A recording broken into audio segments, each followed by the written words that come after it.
Have you ever wondered why a single comment from someone, just a few careless words, can ruin your whole day? Why we so often hand over our peace to others without even realizing it? Imagine walking through life like a calm river, unmoved by storms, untouched by noise, not because the world is quiet, but because you are. The Stoics believe that no one can disturb your peace unless you give them permission. That anger isn't power. It's surrender, surrendering your inner freedom to the chaos outside. But what if there was a way to change that? To live with a steady heart and an unshakable mind?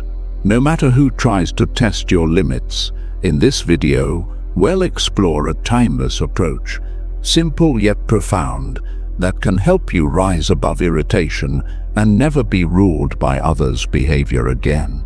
But before we begin, ask yourself what truly deserves your reaction, and what if choosing silence, choosing stillness, was the most powerful response of all? If that thought speaks to you, stay with me. Let's take this journey inward toward the kind of strength that nothing and no one can shake. Number 1. Understanding emotions and control. Let's begin with a truth most people overlook. Emotions, especially anger, are not enemies. They are signals, messengers from within. But here's the Stoic insight. Just because a fire sparks doesn't mean it must become a blaze. According to Stoic thought, emotions don't simply happen to us. They arise from our interpretations, from the judgments we attach to events.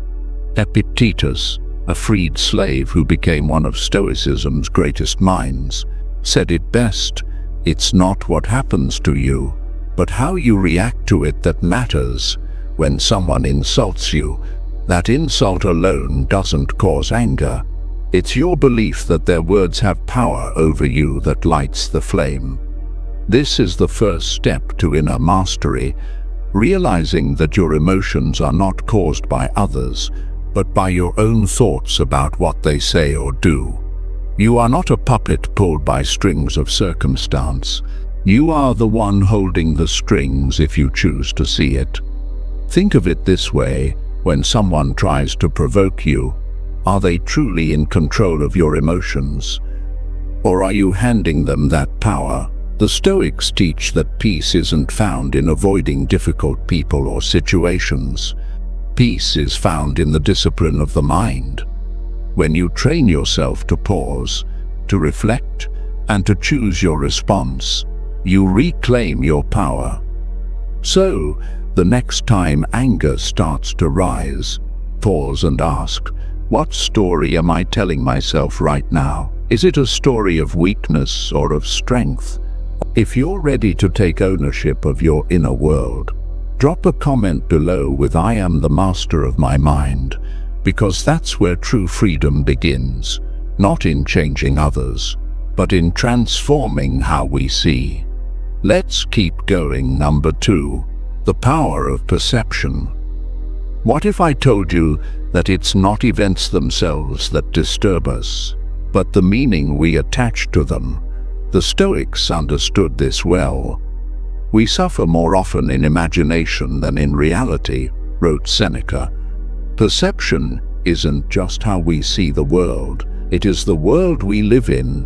Every emotion you feel, every burst of anger or moment of peace, begins with a thought, a lens through which you interpret what's happening. Let's take a common situation. Someone cuts you off in traffic. Your first instinct might be frustration. How rude, how reckless. But pause for a moment. What really caused your anger? Was it their action or your belief that it was a personal offense? This is where Stoicism offers a powerful tool, the dichotomy of control. Simply put, some things are within your power: your thoughts, your choices, your reactions. Most other things, especially the behavior of others, are not. So why waste your energy fighting what you can't change?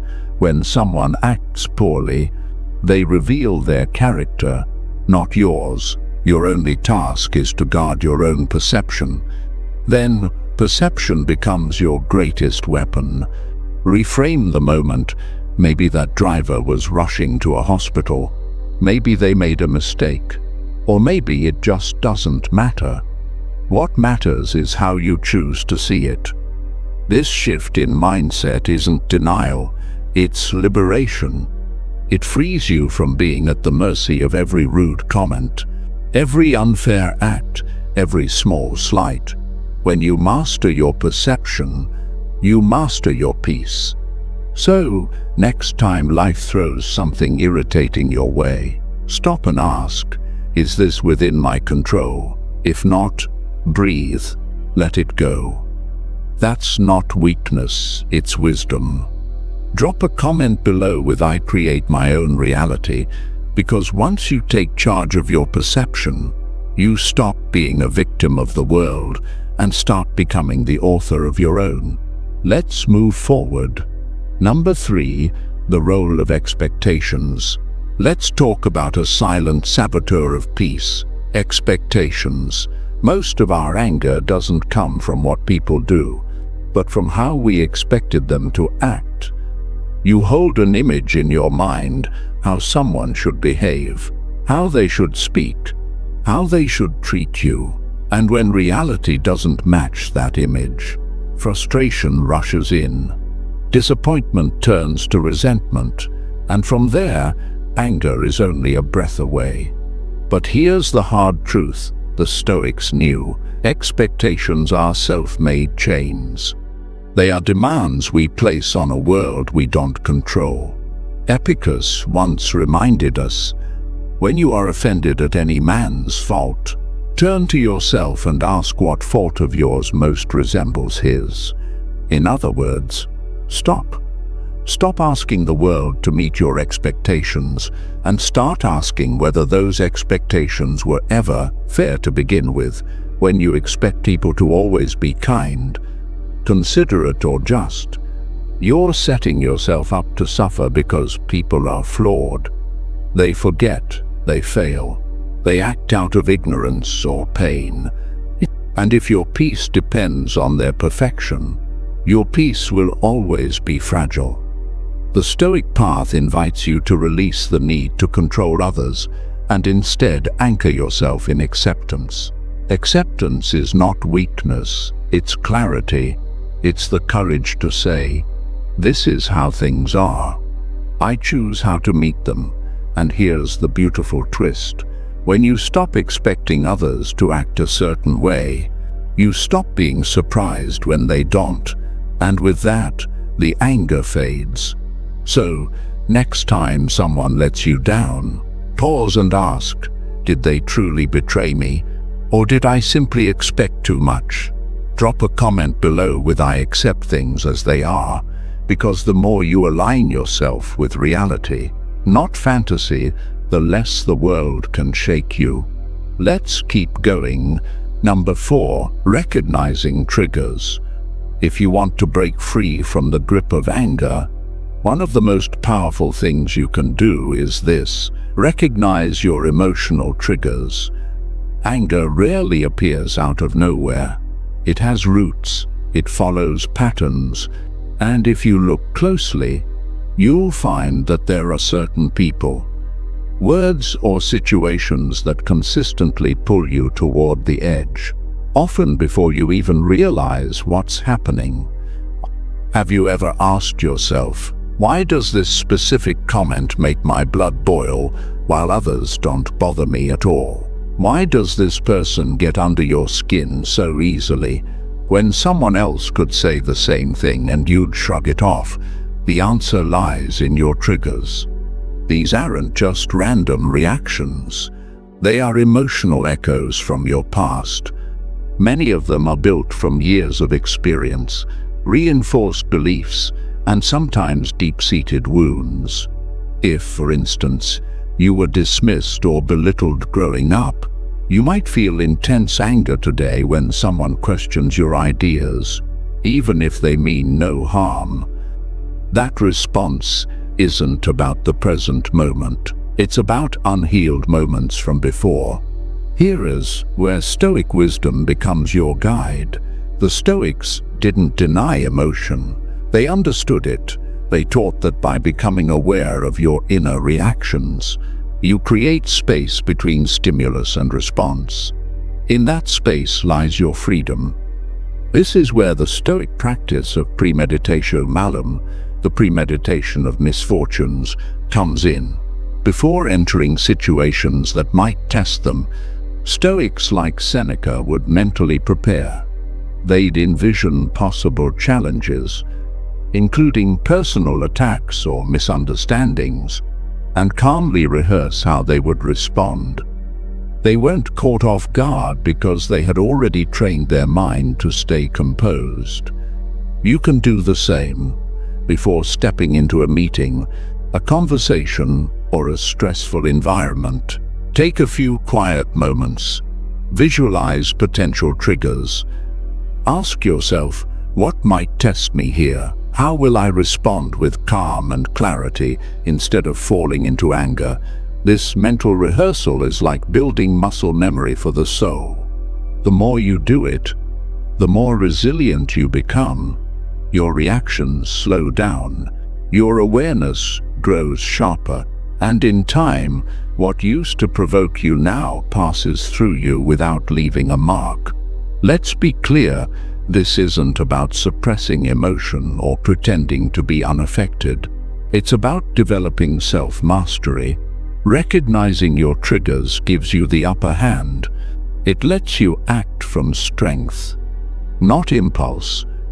So the next time someone says something that strikes a nerve, pause, ask yourself, where is this coming from? What wound is this touching? That single moment of reflection can save you hours of regret. Drop a comment below with "I know my triggers, and I control them," because self-awareness is the beginning of emotional freedom. And every time you catch yourself before reacting, you reclaim your power quietly, confidently, and with dignity. Let's move forward. Number 5. The principle of indifference. Now we arrive at one of the most liberating principles in all of Stoic philosophy, the art of indifference. But let's be clear, this isn't indifference in the cold or careless sense. In Stoicism, indifference means learning to let go of what you do not and cannot control. It is about protecting your inner peace from the chaos of the outer world. In a life full of unpredictability, other people's opinions, sudden challenges, unfair treatment, it's easy to feel like your emotions are constantly at the mercy of the outside. But the Stoics taught something radically freeing. What truly matters is not what happens to you, but how you respond to it. Musonius Rufus, a lesser-known but deeply respected Stoic teacher, once taught that we should train ourselves to care only about what lies within our control, our thoughts, our choices, our pain, our character. Everything else, what people say, how they act, what the world throws at you, is not yours to own. So, why hand over your peace to it? Think about the last time someone upset you. Maybe it was a cutting remark, an unfair judgment, or a situation that didn't go your way. Ask yourself, was it really the event that disturbed me? Or was it my belief that it shouldn't have happened? That's the power of Stoic indifference. When you stop emotionally attaching yourself to outcomes you can't command, you reclaim your strength. You stop being tossed around by every rude comment or unexpected inconvenience. Imagine this mindset in action. Someone cuts you off in traffic. You don't react, you remain indifferent. A colleague questions your idea. You stay calm, unmoved. A plan falls apart. You adjust without losing yourself. This isn't passivity, it's power. You are choosing what deserves your energy, because indifference doesn't mean you don't care. It means you care deeply but selectively. You choose to care about your peace more than about being right. You choose to care about your integrity more than someone else's bad behavior. You care about responding rather than reacting. So, ask yourself this: what would your life look like if you stopped caring about things you can't control? If you stopped chasing validation, arguing with ignorance, or losing sleep over someone else's mood? Drop a comment below with "I control my peace no matter the storm," because that's the essence of Stoic indifference. Not a heart turned to stone, but a mind unshaken by the noise around it. Let's continue forward. Number 6. Mastering your reactions. Now that we've explored the Stoic principle of indifference, it's time to dive into the core of emotional strength: mastering your reactions. Here is the truth: life is unpredictable. People will disappoint you. Situations will test you. Circumstances will change without warning. But no matter what unfolds around you, one thing always remains within your control: your response. This is where the Stoic mindset shines brightest. The Stoics never sought to control the world outside. They knew that was a battle already lost. Instead, they devoted themselves to what could be mastered: their own minds, their own choices, their own reactions. Your emotional response isn't something that just happens. It's a choice. Maybe not always an easy one, especially in the heat of the moment, but a choice nonetheless.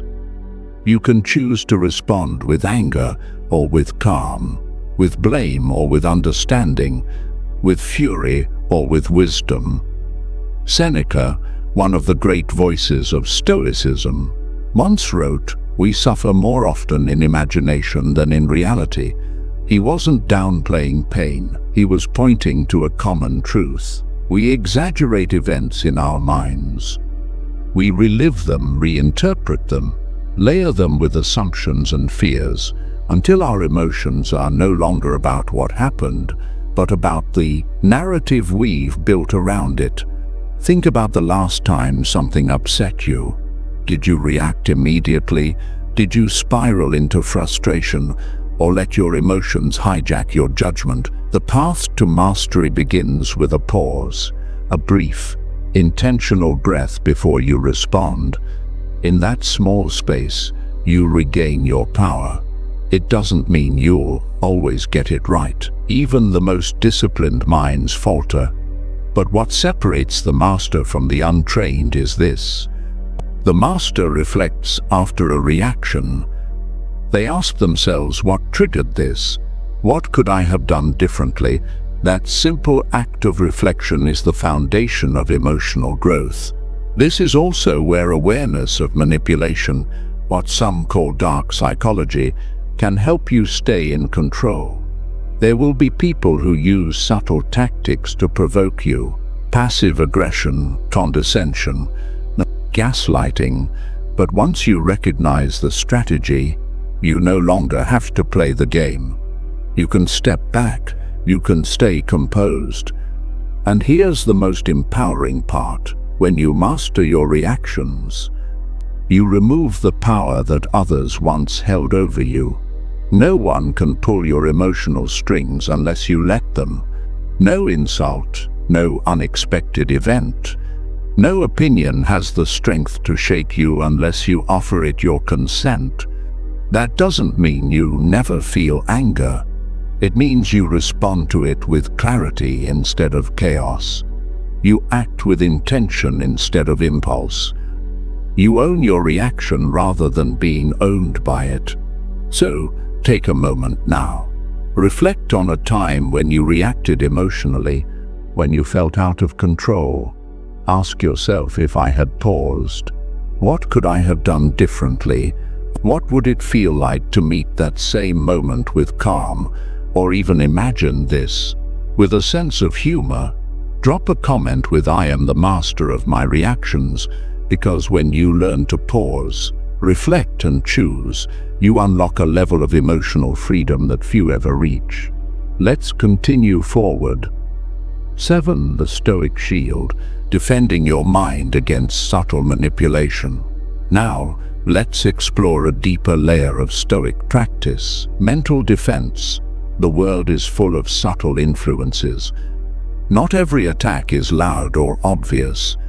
Sometimes it's a passive remark, a manipulative glance, or a silent tactic meant to provoke or confuse. And this is where Stoicism becomes not just a way to live, but a shield for the mind.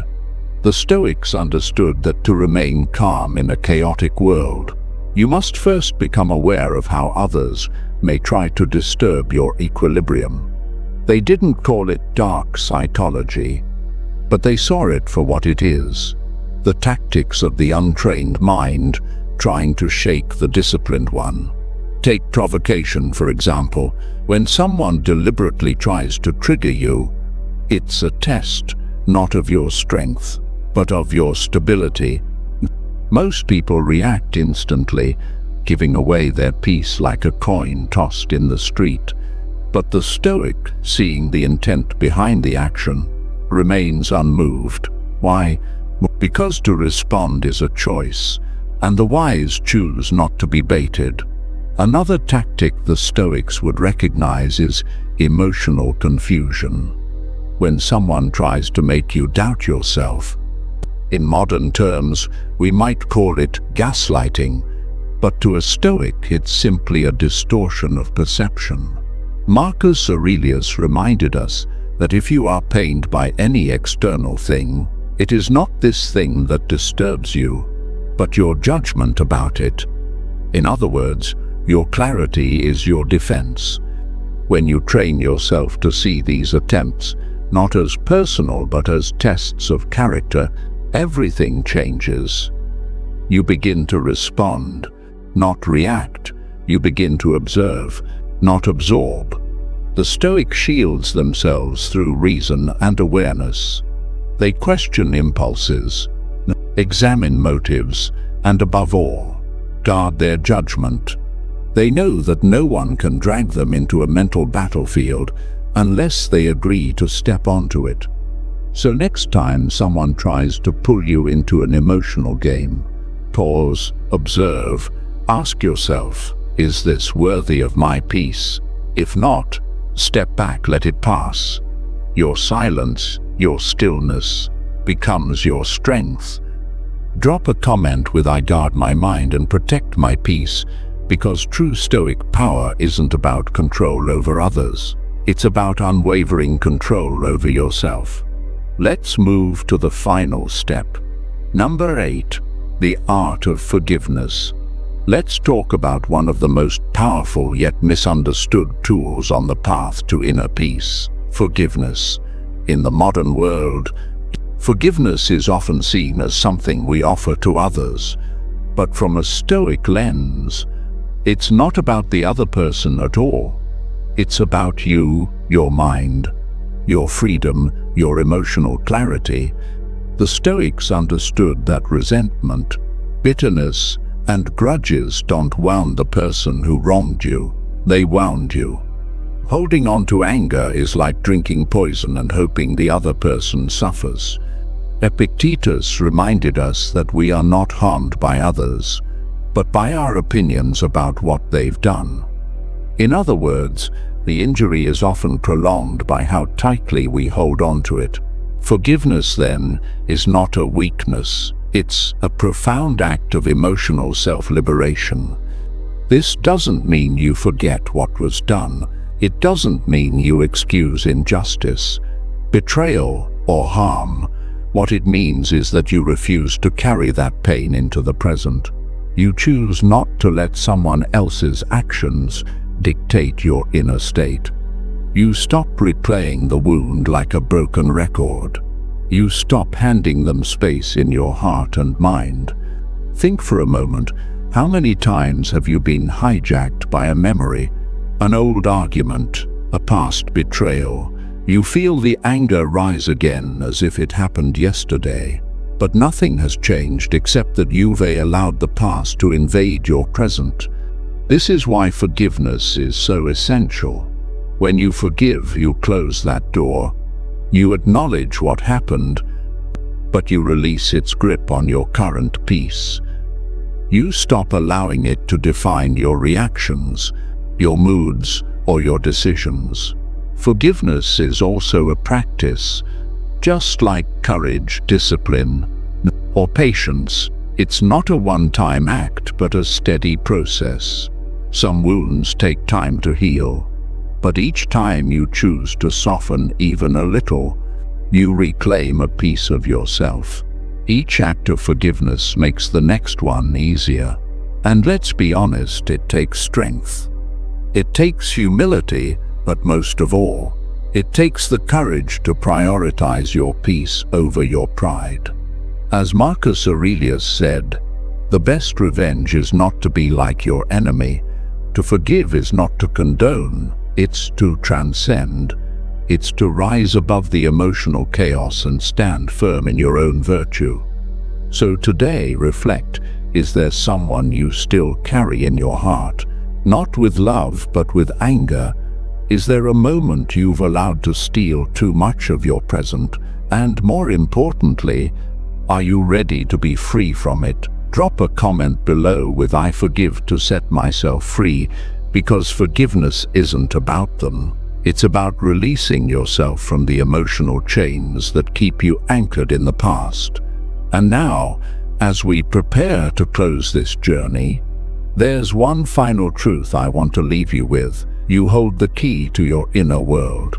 No one, not their words, their moods, or their actions, can take your peace from you unless you allow it. And today, simply by being here and reflecting, you've taken another step toward reclaiming that peace. Through each principle we explored, recognizing your emotional triggers, choosing your responses with intention, embracing Stoic indifference, guarding your mind against subtle manipulation, and practicing the quiet strength of forgiveness, you're building something powerful. A mind that can't be shaken by noise nor provoked by chaos. This journey isn't about perfection. It's about presence. It's about returning again and again to the calm center within you. Even one conscious breath taken before reacting is a victory. One moment of silence instead of outburst is a triumph of the soul.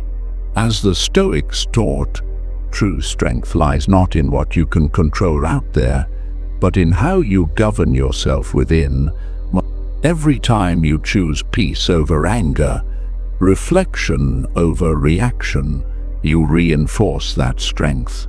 If today's message resonated with you, share your intention in the comments with the phrase "choose calm." It's a small phrase but a powerful shift.